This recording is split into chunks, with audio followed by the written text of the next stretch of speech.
chers téléspectateurs, chers internautes, frères et sœurs dans le Seigneur, bonjour. Nous vous souhaitons la bienvenue sur Inno TV, votre chaîne chrétienne, notre chaîne chrétienne, cet espace que le Seigneur nous a fait grâce, espace dans lequel nous parlons de la vie chrétienne, nous nous encourageons mutuellement dans cette marche à la suite du Christ. Aujourd'hui, une fois de plus, nous venons vers vous, nous venons dans vos murs, entre vos quatre murs, vous inviter à partager ce petit temps avec nous. Nous sommes heureux de recevoir, et c'est sur cette chaîne, c'est sur notre plateau de ce soir, Agenda, que nous avons choisi de l'interviewer. Malgré son agenda, malgré son temps, malgré ses activités, par la grâce de Dieu, il a pu se décarcasser pour venir à notre rencontre, pour nous parler de son expérience avec le Christ, de son expérience, de son appel, et de ce qu'il compte faire de cet appel, de ce que le Seigneur lui demande de faire, de la route à suivre. Donc il va nous parler de ce cahier, ce carnet de route, et c'est sûr que nous allons être bénis. C'est sûr, vous allez être bénis. Donc je suis sûr que vous avez fait appel à ceux qui sont encore loin de l'écran. Vous avez fait appel, vous avez appelé, vous avez téléphoné, comme d'habitude d'ailleurs, ceux qui sont loin, pour pouvoir se connecter à cet instant même, suivre cette émission. Car c'est une grâce. Une grâce, nous devons l'accueillir. Nous devons accepter de se recevoir du Seigneur. Et donc, sans plus tarder, sans abuser de votre temps, je m'en vais donc me tourner vers notre invité de ce jour, de ce matin, de façon que, voilà, qu'on rentre rapidement dans le vif du sujet. Pasteur Diomandé, bonjour. Bonjour, cher ami. Très heureux de vous accueillir sur ce plateau d'Inno TV. La joie est partagée. Pasteur, je m'aimerais que vous puissiez vous présenter vous-même. Les internautes, les téléspectateurs veulent bien faire passer ce temps avec nous. Et donc, c'est bien de savoir qui vous êtes. Pasteur Diomandé, homme de Dieu, ivoirien. Qui êtes-vous, en fait? Au-delà de tout cela, au-delà de ce nom, au-delà de ce titre, qui êtes-vous? Comment vous vous définissez vous-même? Merci, cher frère Landry. Je suis très heureux d'être sur ce plateau. C'est une opportunité que Dieu me donne. Et je voudrais tout de suite me présenter. Je suis le pasteur Diomandé Aksali Yasmi. Je suis ivoirien. Je suis né dans une des régions de la Côte d'Ivoire, la région montagneuse. Je suis donc originaire de la région montagneuse de la Côte d'Ivoire. Et je suis appelé à servir Dieu depuis les années 96. Et c'est précisément en 98 que j'ai répondu à l'appel. Donc, pour dire que Dieu m'a fait la grâce d'entamer ce travail laborieux mais passionnant qui consiste à servir Dieu. Donc, je suis, depuis ce petit bon nombre de temps, je m'essaie de faire de mon mieux pour répondre à cet appel. C'est à ce juste titre que je porte ce titre de pasteur. Donc quand vous avez reçu l'appel, ça remonte de l'année 82, vous avez dit 96. Et après cet appel, comment ça s'est passé, pasteur? C'est pas évident, hein, recevoir l'appel de Dieu. Comment ça se passe? Comment vous avez été convaincu? Comment ça s'est passé? En 2-3 mots. En réalité, mon aventure avec le Seigneur Jésus a commencé depuis les années 87 quand j'étais au collège. Mais c'est en 93 précisément que je me suis engagé à marcher avec Dieu et je me suis fait baptiser en 94 où jeune fougueux j'étais et nous avions commencé à servir Dieu dans les villages de la région d'Aumont durant les années. Et c'est à la suite de cela que j'ai reçu cet appel auquel je ne voulais pas répondre parce que j'avais d'autres ambitions. Jeune que j'étais, j'avais d'autres ambitions. Et la dernière de mes ambitions, c'était de servir Dieu. Mais au fil du temps, au fil des années, cette conviction, cet amour, cette passion a commencé à grandir dans mon cœur. Et c'est en 1996 que les choses vont se préciser. Et je me suis approché du pasteur encadreur que j'avais à l'époque, je lui ai fait part et c'est en 1998 que j'ai été engagé comme pasteur assistant à l'époque. Et donc j'ai commencé à servir sous l'autorité des pasteurs jusqu'à ce que Dieu puisse confirmer cet appel et me permettre d'aller à une école biblique où je suis sorti avec un diplôme pastoral et théologie. Pasteur, c'est bien pour ceux qui nous suivent.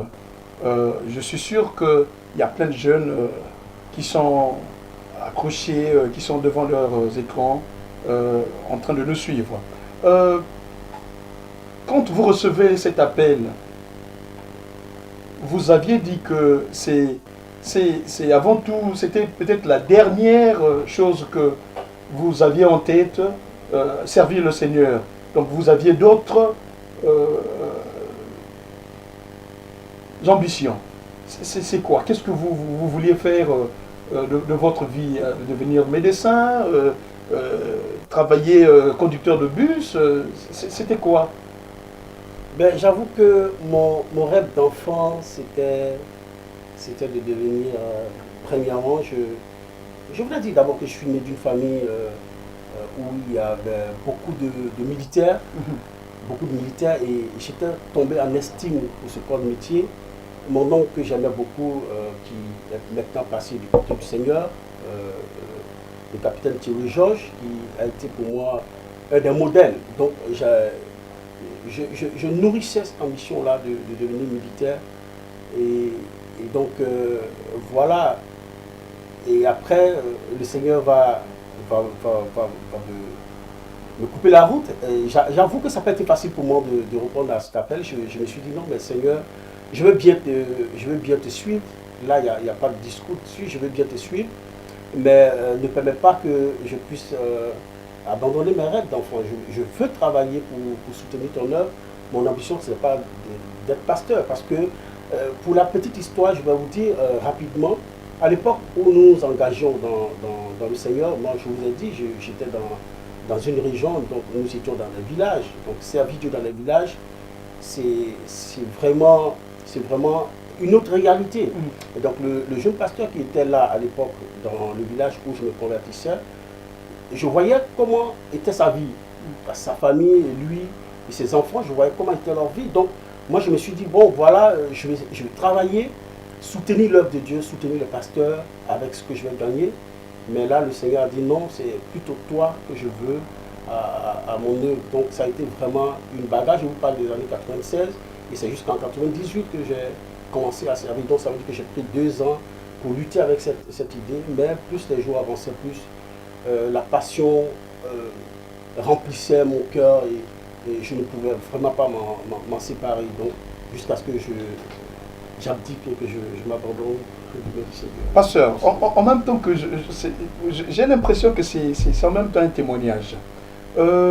C'est vrai, servir dans l'armée ivoirienne, être militaire, loin d'être dans l'armée, aujourd'hui vous êtes dans l'armée du Seigneur. Et j'ai l'impression que la vocation n'a pas été trop déplacée. C'est vrai que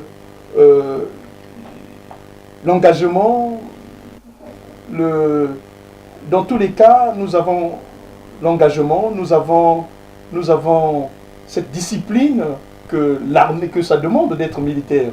aujourd'hui vous êtes, puis-je vous appeler militaire du Christ ou soldat du Christ? Ben, écoutez, vous savez, l'appel de Dieu ne s'éloigne pas aussi du dessein que Dieu a pour chacun de nous. Comme je le disais, moi, c'est les choses que je n'ai jamais pu dévoiler au grand public. Cette petite histoire que je viens de dire en 2 petits mots. Mais j'avoue que Dieu ne fait jamais rien par hasard. Donc, Dieu vous crée pour un but et il vous forme pour ce but. Et quand le moment marqué, le moment pour lui arrive, c'est lui qui oriente la vie. Donc aujourd'hui, être soldat du Seigneur ou être dans l'armée du Seigneur ou je ne sais quel autre nom on peut donner à ce corps de métier, moi je pense que je ne me suis pas trompé parce que Dieu ne peut pas m'appeler et aujourd'hui me tromper de ce que je suis en train de servir Dieu dans cette direction qu'il a plu au Seigneur, n'est-ce pas, de tracer pour moi. Donc je vais dire en un mot, je suis tout simplement heureux d'être là où je suis. Pasteur, c'est intéressant ce que vous dites. Quand Dieu appelle, il donne la grâce. Il vous a appelé à l'œuvre. Il vous a appelé et je suis sûr et certain qu'il vous a donné la grâce. La grâce de faire ce dont il veut que vous fassiez. Aujourd'hui, c'est quoi ce que Dieu veut que vous fassiez ici à Londres? C'est sûr, vous avez servi en Côte d'Ivoire. Peut-être pas, avant de parler de Londres, est-ce qu'il serait possible de nous parler un peu de ce que vous avez fait après votre formation, après cet appel, après cette expérience avec le Saint-Esprit, cette expérience avec Christ? Qu'est-ce que vous avez fait de cela? Qu'est-ce que vous avez exercé après l'école théologique? Est-ce que vous avez été en responsabilité d'une paroisse, en responsabilité d'une mission? Qu'est-ce qui s'est passé? Qu'est-ce que vous avez fait exactement? Bien, en réalité, quand je vous disais tantôt que c'est en 98 que j'ai commencé à servir Dieu en tant que prestataire, donc je suis le pasteur assistant, des pasteurs en charge des églises. Donc nous avions commencé comme prédicateurs dans des églises de village, dans ma région natale, et nous avions servi Dieu pendant quelques années, et après cela, je me suis retrouvé auprès, j'ai servi Dieu en réalité plusieurs années auprès des hommes de Dieu de référence. Je ne saurais les nommer sur ce plateau, mais j'ai appris à servir Dieu auprès de ces hommes-là. Donc j'ai été toujours couvert par leur autorité, par leur mentoring, jusqu'à ce que je parte à l'école biblique. Donc je m'étais déjà essayé à servir Dieu sous leur responsabilité. Maintenant, quand je pars à l'école biblique où je vais apprendre, où je vais découvrir bien d'autres choses, je sors de l'école 2 ans après, je suis diplômé de l'Institut biblique théologique et pastoral, et donc je me vois en train de travailler comme pasteur local sur une église que Dieu m'a permis quand même de mettre sur pied. Nous avions commencé pour l'histoire la mission en 2009, mais bien avant cela, je sors de l'école biblique et j'avais un ami à l'époque qui travaillait comme pasteur principal sur une église et qui était le directeur d'une école biblique, d'ailleurs Living Water Ministry. Et donc il m'a fait appel en 2008 pour que je puisse enseigner, dispenser les cours à cette école biblique où nous nous sommes essayés de donner des cours donc, durant toute une année. Et c'est après cela, 2009, que le Seigneur va nous orienter à mettre sur pied une église locale dont nous avions eu la responsabilité pendant quelques années avant de venir à l'international. Vous avez donc travaillé comme enseignant en Côte d'Ivoire dans plusieurs missions. C'est toujours dans la vigne du Seigneur. Aujourd'hui, vous vous retrouvez à Londres.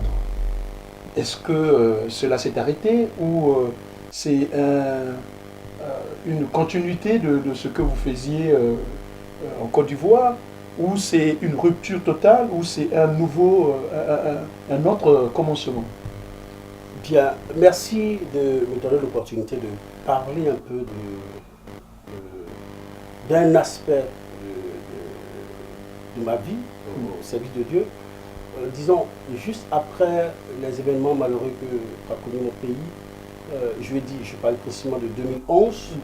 En septembre 2011, voici que le Seigneur m'ouvre les portes. Je voyage pour l'Afrique du Sud, où j'avais auparavant rencontré un homme de Dieu qui m'a pris en estime, avec qui j'ai commencé une très bonne collaboration. Et il m'invite en Afrique du Sud à Cape Town, où j'ai été faire 2 semaines avec lui. Et il me parle de ce que Dieu lui a mis à cœur de faire, qui consistait à travailler à la réforme de l'Église, mais à la réforme apostolique. Mais je vous assure que, jeune que j'étais, il y a beaucoup de choses que je ne savais pas, mais du fond du cœur, ce que je recevais comme conviction, comme détermination dans l'œuvre de Dieu, c'était de travailler à la réforme de l'Église. Moi déjà, c'était à cela que je travaillais. Et donc je rencontre cet homme de Dieu, André Pelser, qui a été pour moi un père, qui a été pour moi un mentor, qui va encore m'introduire dans une grande vision de la réforme apostolique. Et donc, après l'épisode de l'Afrique du Sud, je retourne en Côte d'Ivoire où j'étais basé. Et l'année qui a suivi, j'ai été invité ici en Angleterre, à Birmingham, pour participer, n'est-ce pas, à une conférence, mais aussi à un mariage d'une amie. Et donc, je suis resté avec eux. Et j'ai aussi continué, n'est-ce pas, à explorer d'autres projets. Et après cela, Dieu m'a fait la grâce d'être en contact avec le réseau apostolique qui était dirigé à l'époque par le serviteur de Dieu Peter Wagner, qui Dieu a rappelé maintenant. Mais c'est un grand réseau apostolique aux États-Unis où j'ai eu l'opportunité de voyager, aller découvrir aussi encore ce vaste projet de travail. Et ça n'a fait que confirmer ce que je recevais. Et donc, le Seigneur va permettre que je revienne ici en Angleterre, mais là, cette fois-ci, je suis venu dans le but de pouvoir porter ma pierre à l'édifice. Donc j'ai travaillé à aider une mission ici, avant que maintenant le Seigneur puisse tracer un autre chemin que nous sommes en train d'explorer en ce moment. Et donc, quel est ce chemin si j'ose vous poser cette question? Bien, c'est la continuité. Il n'y a pas eu de rupture pour répondre à votre question. Il n'y a pas eu de rupture parce que depuis que nous avions commencé à servir Dieu, nous sommes restés constants dans cette voie. Donc il n'y a pas eu de rupture.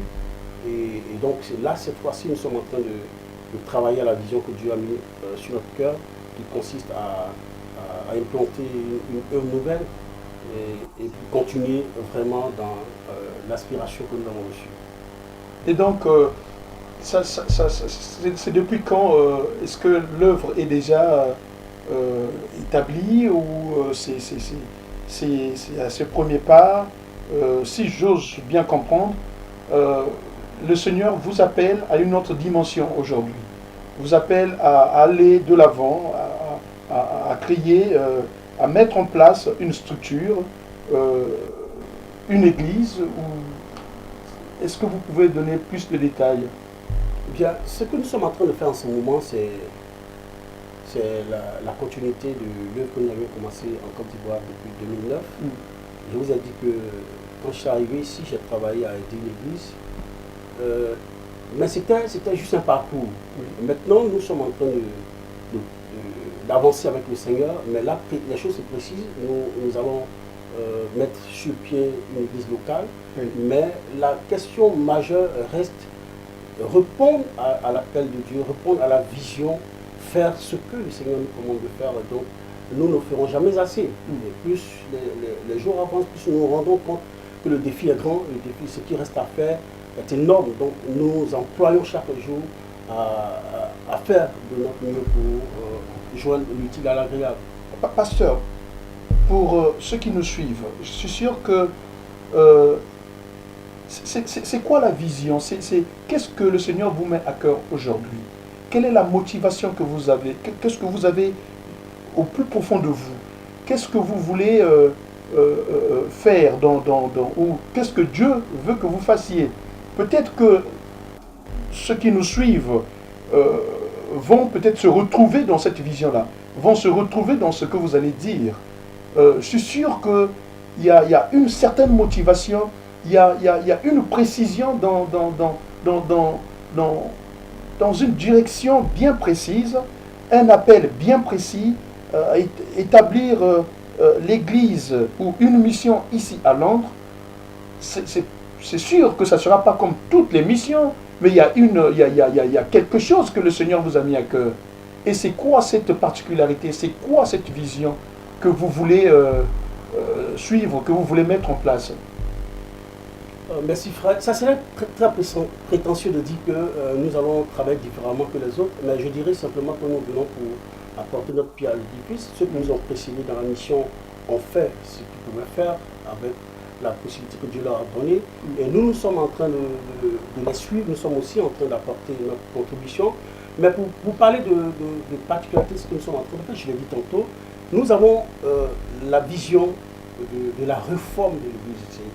C'est vraiment très vaste, c'est prétentieux. D'aucuns verront que c'est de la prétention, mais nous disons que c'est une conviction. L'œuvre de Dieu, c'est une œuvre de la foi, et la foi, c'est un domaine vaste. C'est la foi, c'est la confiance que nous avons en la parole de ce que nous avons reçu. Et nous avions reçu cela de la part de Dieu, d'apporter l'Église dans une dimension de la réforme. Et donc c'est à cela que nous essayons de travailler depuis quelques années. Et donc travailler ici à Londres, implanter une œuvre, implanter une mission, c'est de pouvoir apporter notre contribution à ce qui est déjà fait. Un petit mot sur le mot réforme. 2, 3 exemples. C'est quoi, qu'est-ce que vous entendez par réforme? La réforme, c'est un vaste projet qui a commencé par... nous ne sommes pas les initiateurs de la réforme. Nous avons trouvé je vais dire, cette façon de travailler qui date des siècles. Quand nous reprenons par exemple la période apostolique qui se termine par une situation où les premiers chrétiens se retrouvent dans les situations où ils vivaient dans la clandestinité, et de cette période l'Église est passée à une Église d'État sous l'empereur Constantin. Donc l'Église est devenue l'Église de l'État, et donc l'Église va être désormais dirigée par les empereurs, par la papauté, et ainsi de suite. Et après, juste après cela, les réformes vont commencer avec des grands noms que nous connaissons. Il y avait Luther, il y a Zwingli, il y a bien de noms que nous pouvons mentionner. Ce sont ceux-là qui se sont rendus compte qu'il y avait des choses qu'il fallait faire qui n'étaient pas faites à leur époque. Donc, ils vont identifier ces choses, ils vont commencer à travailler à cette réforme.